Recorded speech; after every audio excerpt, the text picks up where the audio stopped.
Hello friends, আজ আমি আপনাদের সাথে শেয়ার করব এমন একটি রেমেডি যা আমাদের প্রত্যেকের জন্যই উপকারী। বন্ধুরা, আমাদের চেহারার অন্যতম একটি অংশ হচ্ছে চোখ। আর চোখের চারপাশে যদি কালচে দাগ পড়ে যায় তাহলে এটা আমাদের সৌন্দর্যের অনেকটাই যেন মলিনতা নিয়ে আসে। তাই চোখের চারপাশের কালো দাগ দূর করার রেমেডি আজ আমি আপনাদের সাথে শেয়ার করছি।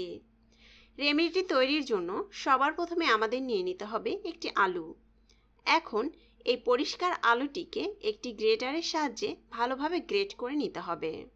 ফ্রেন্ডস, আলুতে রয়েছে এমন সব প্রাকৃতিক উপাদান যা আপনার স্কিনে থাকা যে কোনো দাগ বা ডার্ক স্পট দূর করতে খুব সাহায্য করে।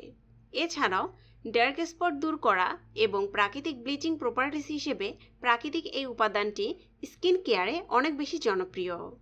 আলুটিকে এভাবে গ্রেট করে নেওয়ার পর একটি পরিষ্কার পাত্র নিয়ে নিতে হবে।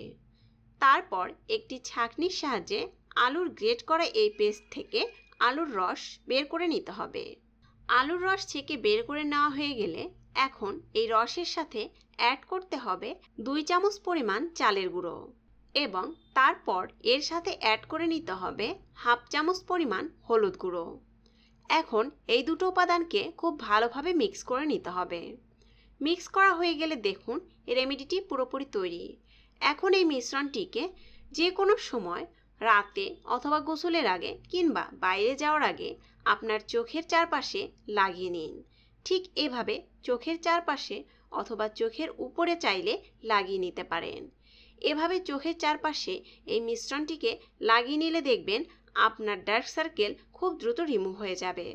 বন্ধুরা, চোখের চারপাশ আমাদের স্কিনের সবথেকে সেন্সিটিভ অংশ, তাই বাজারে নানা রকম কেমিক্যাল পণ্য পাওয়া গেলেও তা ব্যবহার করা উচিত নয়।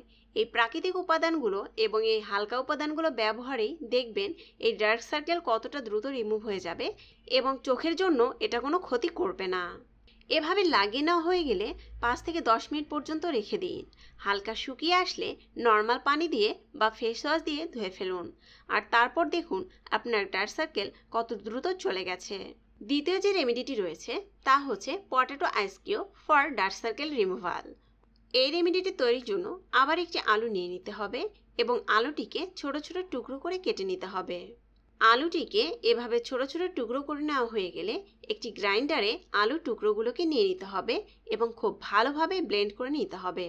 ব্লেন্ড করে নেওয়া হয়ে গেলে একটি পরিষ্কার পাত্রে আলুর এই মিশ্রণটিকে ঢেলে নিতে হবে। এরপর এর সাথে অ্যাড করতে হবে 1 থেকে 2 চামচ পরিমাণ গোলাপ জল এবং তারপর এর সাথে 1 চামচ পরিমাণ অ্যালোভেরা জেল অ্যাড করে নিতে হবে।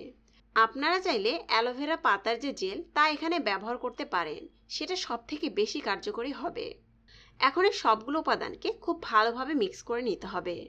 মিক্স করে নেওয়া হয়ে গেলে একটি আইস কিউব ট্রে নিয়ে নিতে হবে এবং এই মিশ্রণটিকে আইস কিউব ট্রেতে নিয়ে নিতে হবে। মিশ্রণটিকে এভাবে আইস কিউবে ভরে নেওয়া হয়ে গেলে এখন এটিকে 1 থেকে 2 ঘন্টার জন্য ডিপ ফ্রিজে সংরক্ষণ করতে হবে। 1 থেকে 2 ঘন্টা পর ফ্রিজ থেকে বের করে নেওয়া হয়ে গেলে দেখুন আইস কিউবটি পুরোপুরি তৈরি। এখন এই আইস কিউবটিকে আপনার চোখের চারপাশে ঠিক এভাবে অ্যাপ্লাই করুন। যাদের অনেক বেশি সেন্সিটিভ স্কিন, বরফে যাদের স্কিন লাল হয়ে যায়, তারা এই আইস কিউবটিকে বা বরফের টুকরোটিকে কাপড়ে পেঁচিয়ে বা তুলোয় পেঁচিয়ে এভাবে অ্যাপ্লাই করবেন। ফ্রেন্ডস, এভাবে 5 মিনিট মাসাজ করুন আপনার চোখের চারপাশে অংশগুলোকে। অনেকের চোখের নিচে ফোলাভাব থেকে থাকে, এই আইস কিউব ব্যবহারে এই ফোলাভাব কমে যাবে। এভাবে প্রায় 5 মিনিট পর্যন্ত আইস কিউব দিয়ে মাসাজ করুন এবং তারপর আরও 5 মিনিট রেখে দিন হালকা শুকিয়ে আসার জন্য। হালকা শুকিয়ে আসলে নর্মাল পানি দিয়ে ধুয়ে ফেলুন। আর এভাবে প্রায় 7 দিন ব্যবহার করুন। আশা করছি আপনার চোখের চারপাশের কালো দাগ তো দূর হবেই, সেই সাথে আপনার চোখের নিচে যদি কোনো রিঙ্কেল পড়ে থাকে তা দূর হবে এবং আপনার চোখের নিচে যদি ফোলাভাব থেকে থাকে তাও দূর হয়ে যাবে। বন্ধুরা, আপনারা যদি চোখের চারপাশের এই কালো দাগের সমস্যা ফেস করে থাকেন তাহলে আমার আজকের এই রেমেডি দুটোকে একবারের জন্য হলো অ্যাপ্লাই করে দেখুন। আশা করছি অনেক ভালো ফলাফল পাবেন। ধন্যবাদ।